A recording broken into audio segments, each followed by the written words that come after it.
Vous avez peut-être vu passer tous ces articles ces derniers jours, annonçant un froid jamais vu depuis des décennies, la menace du vortex polaire, un vortex polaire sur l'île, ou encore période glaciaire et froid extrême.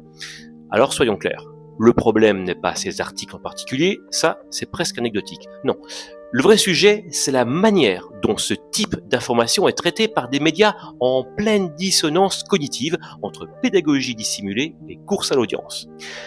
En réalité, ces papiers reposent tout simplement sur un scénario météo. Ce scénario météo est issu d'un modèle météo américain. Or, ce modèle a sur ce type d'échéance une fiabilité plutôt médiocre et il ne s'agit en plus que d'un scénario parmi d'autres. À l'inverse, on a un modèle européen qui, lui, est globalement plus fiable, notamment sa version issue de l'intelligence artificielle, qui ne valide pas vraiment ce scénario. Et ça, franchement, ça devrait être le cœur du sujet. Mais ça ne l'est pas. À la place, on use de superlatifs et de termes techniques. Pourquoi ? Parce qu'on ne raconte plus la météo et le climat comme des systèmes complexes, mais comme une succession d'événements exceptionnels. On empile réchauffement climatique, froid inédit, vortex polaire menaçant, record dans tous les sens, alors qu'on lit par ailleurs que les hivers seront globalement plus courts et plus doux. On n'y comprend plus rien. Pris isolément, chacun de ces éléments peut être scientifiquement défendable, mais sans hiérarchie, sans temporalité, sans explication, on ne construit plus de compréhension, on produit du flux.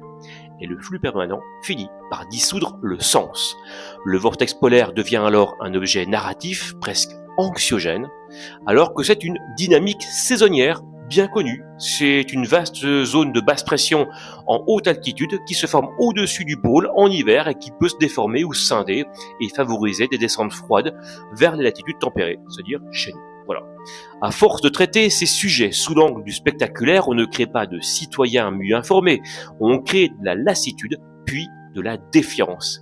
Ce n'est pas un problème scientifique, c'est un problème éditorial. Et c'est exactement pour ça que Lagrange Insight existe.